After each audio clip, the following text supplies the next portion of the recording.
Tama po, mga uwing na po siya. Ano po, ma-ready na po kayo mga kalingap, para mabasa lang po kayo yung pangalan. Wala na akong masalita po yan. Ito po.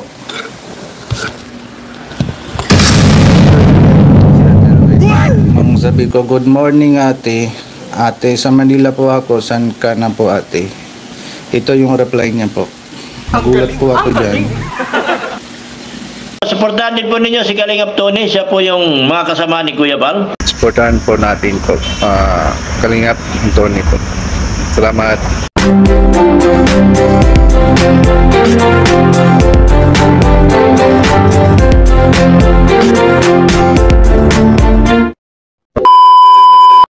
At yun, magandang araw sa inyo lahat. Magpalang araw sa inyo lahat, mga kalingap, mga kapadyak. At ito, dito na naman tayo para gumawa na sa reaction video. Pero bago nga pala ang lahat, kung di ka pa nakasubscribe sa aking YouTube channel, please subscribe, Kalingap Tony. At matagal-tagal tayo din nakagawa ng reaction video, no? Pero ayun, bago nga ang lahat ay gusto kong pasalamat kay Kuya Bal Santos Matubang, kay Ate Edna Vlogs, at saka kay Bossing Kalingap Rob. Mabuhay po kayo, God bless. At yun, for today's reaction video, no, nakita nyo naman sa aking thumbnail, no? Ano bang nangyari? Medyo matagal, no, na nawalan ako ng update.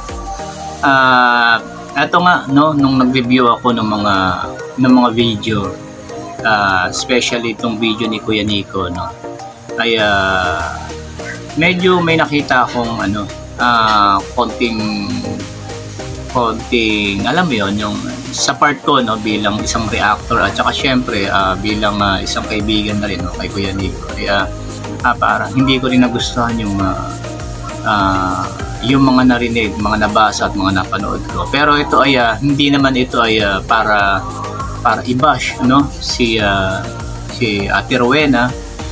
Kung hindi ay para malaman lang din, no, ng iba, at saka syempre kay Ate Rowena na rin malaman niya yung mga pagkakamali na nagawa niya patungkol dito sa issue nila ni Kuya Nico.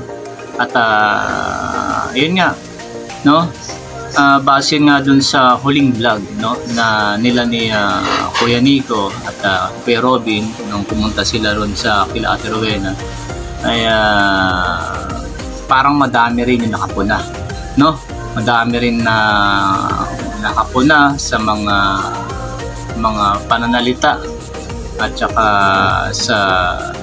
sa mga parang pinapahiwatig ni Ate Rowena patungkol doon sa gusto niyang mangyari. At ito, panoorin natin yung video na kung saan pumasyal si Kuya Nico at saka si Kuya Robin doon sa kanila.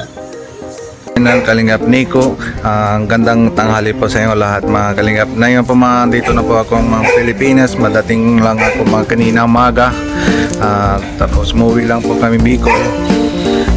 Kasi dito na po si Ate Rowena sa Cavite, mapupuntahan po kami para na nga po akong bega.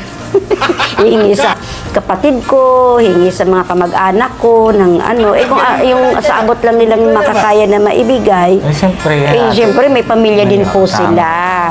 Pero yung sa trabaho mo, yung lakad na hindi mamagkita masyado yung sakto lang yung gastos lang yung inihigpit ko po yan. Dapat marunong ako mag-budget kung ano yung pera ko. Ito, pamasahe ni Arjun everyday. Ito yung pambili namin ng pagkain. Kung ano lang po yung mapagkakasya ko doon sa pera, yun na po ang pinapasalamatan namin. Paano yung gamot niyo? Ayun. Ito po yung gamot ko, sa totoo lang. Ito, papakita ko po. Binili ko pa po ito sa India. Dala ko galing ng India. Ito po yung binili na. 3 months yan na? Ayan sa 3 months na, paubos na. Papadala na yung sponsor, mabili lang. Ay, hindi yan. Ubos na po yun. Ubos na doon pa ako sa India. Ubos na po yun. Tapos yung asawa ko, binilihan ako. Ubos na po. Ito, isang box lang nga nito. Yung box po nito, tinapon ko na. Ito po yung box nung sa ko. Wala na po yan. Ito, for tomorrow na lang po ito. Pag naubos po ito tomorrow, wala na po akong gamot. Sige, ganito na lang. Yung tawag ko lang si Swinger para may papadala ng iyong sa gamot mo dito. Ayun na po. Dito yung sa picture, mapasa mo sa akin yung send. Opo, ipapasa ko po. Kasi pag hindi po ako ito nakainom, manghihina na naman ako ng tuluyan. Para na naman akong gulay na nakahiga lang. Kaya ito po talaga. Para saan yan? Sa puso Ito po, ba? hindi. Ito yung sa puso ko nandun sa taas. Itong gamot na ito para dito sa thyroidism ko. Ito naman sa sugar ko, sa blood sugar ko. Kasi diabetic ako eh. Diabetic ako. Kaya hindi kailangan. Kailangan na po nga akong ma-check upan. Kasi baka ito sa tagal na ng gamot na ito, baka palitan na ito ng doktor. Yung taga dito yung doktor. Opo, sa Naga, ang Kasi doktor. iba-iba naman ang Oo, si Dr. Cáceres, si Dr. Ramon Cáceres sa Naga. sa Naga. Sa Naga, ang doktor ko nito yung Malay nyo po na pagdating naman napunta po kami na sa immigration. Salamat din kay Kuya Rab na na yung kulang ko na sa immigration na pabayad na sa pero nabayaran po namin na hulu-hulugan naman kami ni Nico. Tapos pagdating po kami dito, pagbayad kami sa immigration, ang daan po kami dito. Tapos na-vlog naman si Kalinga Prab. Kayo na po bahala na usap kasi si Kalinga Prab, director po, adi siya na ginagawa, di ba? Kaya Tama ko. wag mo na sipan yan ng kung may bash, kung ano. Kaya nga po eh. Bahala na. Hindi na po ako inayos. Gawin kanyang dancer. Marunong ka mag-dance? Parang di man step by step. Na matulungan ni Kuya Rab itong anak ko na mabigyan ng sponsorship po sa pag-aaral. Tuwang-tuwa po talaga ako. Malaki po talagang bagay yun para sa akin kasi biruin mo po kung mabibigyan siya ng sponsorship. Napakalaki pong, napakalaking bagay po para sa bata. At yun, napanood naman natin na parang ang puna nung karamihan doon ay patahagan yung kwelyo ko. Ang puna ng karamihan doon ay yun nga, parang ang lumalabas ay umaasa na lang siya sa tulong na binibigay ni Kuya Nico. At yun nga, maraming comment doon kung gusto nyo na kayo rin na makabasa, punta na lang kayo dito sa YouTube channel ni Kalingap Nico at tingnan nyo na lang yung video na sinasabi ko na to, no? At yun nga, bukod nga sa umaasa sila, at isa rin sa mga inaasahan nila yung paglapit o pag-endorse ni Kuya Nico kay Kalingap Rab, kay Kuya Bal, itong anak ni Ate Rowena, para doon sa pag-aaral, para masustain yung pag-aaral. Kaso marami ring nakapansin na parang meron siyang ibang pakay,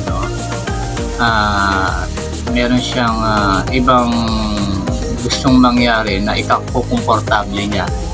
At kawawa naman din naman talaga itong si Kuya Nico dahil siya naman hindi komportable, dahil parang ang lumalabas nga ay nasasamantala na sila, no?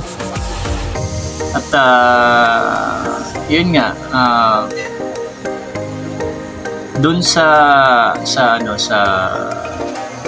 pagpunta pala nila Kuya Nico at Kuya Robin dun sa kila Ate Rowena ay meron na siguro meron ng ibang tumatakbo sa isip ni Ate Rowena na ang siste nga ay parang ang lumalabas at ang iniisip niya siguro ay pinagkakakitaan siya ni Kuya Nico, no? Gayon na, di ba, kung sa mga nakasubaybay, nakita nyo naman at nakita naman natin na nagbiyahe sila ng malayo sa India para magpuntahan ng landing pad kasi nabalitaan niya nga araw noon na kay Kuya Robin na meron siyang kapatid na nasa India na nagbukas ng landing pad na tumutulong. At ito nga yun si Kuya Nico. At hindi pala pure, parang ganon. Hindi lumalabas nga sa mga ibang tao na parang hindi pala pure yung pagpunta ni Ate Rowena roon para lang humingi ng basta ng tulong. Meron pa pala siyang ibang gustong makuha or meron pa pala siyang inaasahan na makukuha galing kay Kuya Nico. Hindi lang yung basta tulungan sila na umuwi, At di ba umabot na nga yun sa punto na nagsanla na nga yung asawa ni Kuya Nico ng mga gintong alahas, ng mga porcelas, mga kwintas at kung ano-anong kolorete na ginto para lang makumpleto yung pera na gagamitin dun sa pag-uwi nila Ate Rowena at saka nung anak nila. At sa mga nakasubaybay naman sa kwento na yan, alam naman natin na nauna pa si Ate Lawrence at saka yung dalawa yung anak niya na makita ni Kuya Nico at di hamak na mas viral, mas tinao yung video na yon kesa dito kila Ate Rowena. Siguro dahil hindi ganun kakomplikado at saka hindi ganun karami ang kakailanganing papeles o i-renew yung papeles o kukunin papeles nila Ate Rowena, kaya biglang nag-giveaway na lang sila Ate Lawrence na unahin na lang sila Ate Rowena. Pero dapat nga sila Ate Lawrence ang priority noon pa lang dahil sila nga yung unang-una nakausap. At yun nga, nakita naman din natin yung huling video ng pag-uwi nila Ate Rowena sa Pilipinas na minsan napaisip na lang din ako na imagine mo yung asawa ni Kuya Nico nagsanla ng mga gintong alahas, mga kolorete, gintong kolorete para lang makauwi sila. Tapos nung pag-uwi nila Ate Rowena ay nakita naman natin sa video na parang kompleto ng accessories to si Ate Rowena. Nakakabilib nga lang. Meron ka palang ginto, may marami ka palang ginto. Bakit hindi na lang yun yung sinanla mo? For sure naman, hindi naman fake yun, kasi imagine mo kahit naman, sabihin mo na lang peke. Kasi halimbawa, sabihin natin fake yun. Pero nagkolorete ka. Siyempre, hindi naman para tanongin sa'yo na, uy, tunay ba yung suot mo o fake pa yan? Hindi naman tatanungin niya ng asawa ni Kuya Nico, kumbaga parang sana sa part na yon dapat nahiya ka na lang din na gamitin yung mga accessories mo, ganong ang tumulong sa'yo, nagsanla ng accessories na para lang makauwi kayo. Tapos pag uwi mo, kung todo alahas ka, kung totoo man yun o fake, hindi na mahalaga yon. Ang lumabas lang doon meron ka palang ganon, meron ka palang pwedeng isanla o meron ka palang pwedeng imprenda. Dapat yun na lang ginamit mo para nakauwi kayo. Ang lumalabas dito parang binulangan mo pa yung mag-asawa, At ito nga, yun dyan sa chat niya, kay Kuya Nico, base ron sa live ni Kuya Nico na nakaraan. Nag-chat pala itong si Ate Rowena. Ang mga chat niya ay hindi rin maganda, kaya siguro ito si Kuya Nico sa kabaitan na lang din para wala masyadong argumento at saka walang masyadong pagtalo, binlock na lang niya si Ate Rowena. Hindi na rin kasi maganda, toxic na rin si Ate Rowena. At ito nga yung sinasabi kong chat. Ayan, post nyo na lang po tapos para mabasa nyo maigi, yan yung sa live nila.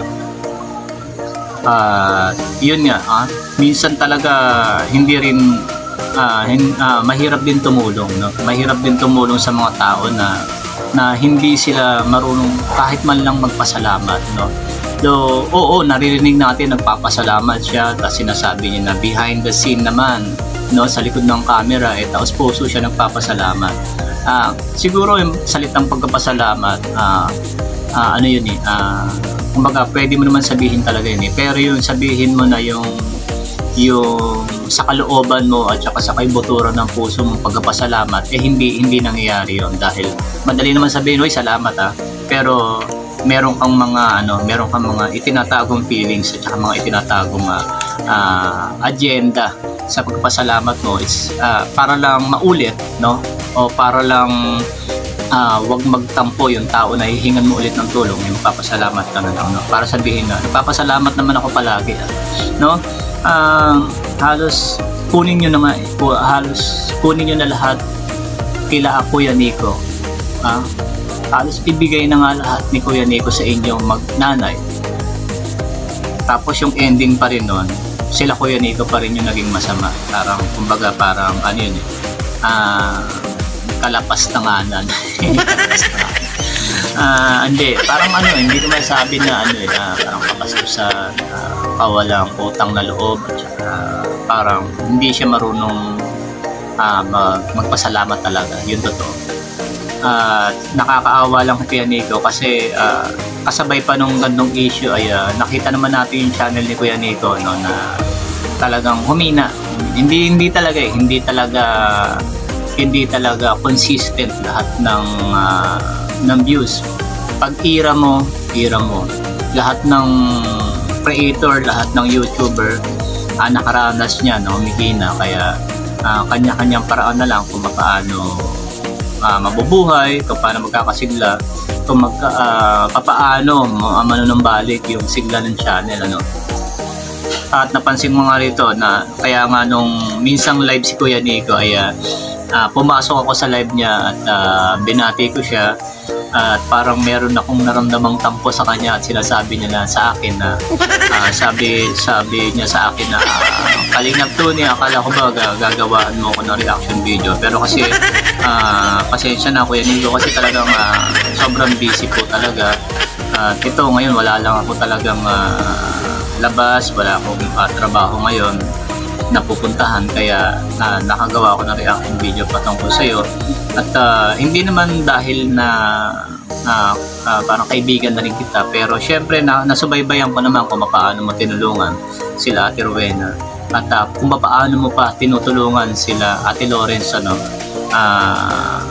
Sa bagay ganun talaga hindi mo naman ganun masusuri, ano, hindi mo ganun nasasala ang mga beneficiary mo, yung mga tutulungan mo, at ang gusto mo lang din talaga itumulong, no. Actually hindi ka nga ayaw mo ngang banggitin pa, no, ayaw mo nang banggitin pa yung mga bagay na sinaalang-alang mo para lang makauwi sila. Ang ano mo lang kasi talaga is nililinaw mo lang yung issue, no, kaysa nga naman ikaw pa yung mabash, no. Ako naman ayoko naman i-bash din, ano, si Ate Rowena, pero ang gusto ko lang mangyari, Ate Rowena, makita mo kung saan ka nagkamali at huwag tayo masyadong magulang, no? Huwag tayo masyadong magulang sa kapwa. Ang paggawa ng panggugulang, panlalamang sa kapwa walang bunga na maganda, no? Sa nangyari, palagay mo, anong susunod nito? Di ba mawawala si Kuya Nico? Pag nawala si Kuya Nico sa inyo sa pagtulong, ay yung problema mo nung una na sabi mo na hindi ka na makapagtrabaho dahil matanda ka na, grabe ka naman. Panoorin niyo po yung vlog ni Kalingap Rob kay Melka, nung unang kita ni Kalingap Rob kay Melka. Ang tatay po at nanay ni Melka ay bulag.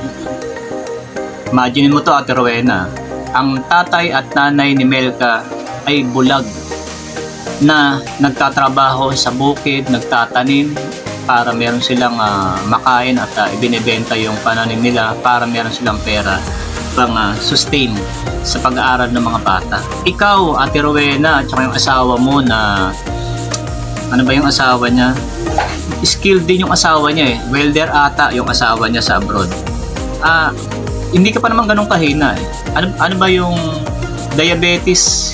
Hindi ko nila lang kasi kung kukumpara natin dito sa dalawang bulag na magulang ni Melka, kung ikukumpara lang natin, ayun, dalawa bulag tas matanda na. Ikaw, may edad ka lang tapos diabetic, no? Diabetic ka lang. Hindi ka may na parang lang yung sakit mo. Delikado rin yan. Pero hindi kasing critical ng mga bulag na walang makita pero nakapagtanim sa bundok. Imagine mo po yun. Kasi ang lumalabas, no, lalo sa mga viewers natin, ang lumalabas kasi lahat gusto mo na lang hingin kay Kuya Nico. Pangkabuhayan kasi hindi ka makapagtrabaho ng ganito, hindi ka naman pwede. Ay yung asawa mo may mga ganito. Hindi naman ang problema ni Kuya Nico yun. Kung may mga utang yung asawa mo, hindi naman niya inutang yun para kay Kuya Nico, inutang niya yun para sa inyo. Natural lang yun na pagbayaran niya. Kaya magbabayad talaga kahit kailan makatagal. Hindi naman sa binabaliwala yun na kailangan din tulungan. Pero hindi naman kasi yung priority. No, maraming priority. Kaya kay Ate Rowena, mag-isip ka muna bago mo sabihin yung mga bagay na yan, ano, kay Kuya Nico. Kasi kami, kahit naman nung umpisa pa lang nararamdaman na namin yon, pero hindi naman kami ganun ka-judgmental, ano, para sabihin agad na, Kuya Nico, parang may iba kami nasisense kay Ate Rowena, parang hindi karapat dapat na tulungan. Pero since si Kuya Nico nga yung vlogger, ay pinapaubaya naman na yon sa kanya, na walang nagbabash, kumbaga parang binibuild up pa, sinusupport yung kanyang channel. Pero sa ginawa mo kasi, parang mas napatunayan lang namin na una na naghihinala na sa mga galaw mo, parang pinatunayan mo lang na ganun ka talaga, no? At yun, kawawa naman yung anak mo, si Arjun. No talaga, hindi karapat dapat tulungan yung mga kagaya mo. Kailangan, okay na yan, nakauwi ka na sa Pilipinas, ang mahalaga, safe kayo nakauwi mag-ina, pagtrabahuhan nyo na lang yung mga dapat, ano? At wala naman sigurong pagsisiyan si Kuya Nico kung ano naman ang kahinatnan, dahil kasalanan nyo naman lahat. At yun, sa mga beneficiary, ano, kagaya nito ni Ate Rowena, maging lesson sa inyo ito, dahil hindi lahat sineswerteng makalapit sa mga vlogger na may mga kakayanan tumulong, kagaya nito ni Kuya Nico na hindi naman ganun kalaki yung channel niya. Dapat maging mapagpasalamat kayo, no? Maging grateful kayo sa mga ganyang bagay, at pahalagahan nyo, bibihira at swertihan yung mga natutulungan. Sa inyo dumapo yung swerte, nagsamantala kayo, no? Kaya yun lang. Yun, kung hindi ka pa po nakasubscribe sa YouTube channel ni Kuya Nico, yan po yung kanyang YouTube channel, yan. Tapos syempre, kung hindi ka po nakasubscribe sa aking YouTube channel, please subscribe, Kalingap Tony. At yun, pag may pagkakataong ganito, gagawa tayo ng reaction video. Busy lang tayo, pero hindi tayo nawawala sa Kalingap. Yan. At syempre, huwag natin kalimutan yung ama ng Kalingap na si Kuya Bal Santos Matubang, si Ate Edna Vlogs, at si Kalingap Rob. At yun po, happy birthday pala sa ating founder na si Kuya Bal Santos Matubang. God bless kayo, at sana marami ka pang matulungan sa lugar nyo. At nakakabilib yung mga panahon ng bagyo Christine, ay sila yung unang-una sa ground na nakita ko, no? Nauna pa siya sa mga government officials. Sila during typhoon, andyan na sila, sinasalubong na. Yun ang tinatawag na literal na pinaghandaan ang bagyo. At yun po, maraming salamat po sa lahat. At may mga bagyo na naman pong parating, at mag-ingat po tayong lahat. At keep safe lang. Salamat sa mga patuloy na nanonood sa akin, sa aking mga subscribers, sa mga OFW, sa mga kaibigan ko dyan sa Hong Kong, sa mga taga-ibang bansa na mga manonood natin. Maraming salamat po sa inyo, at mag-ingat din po kayo lahat.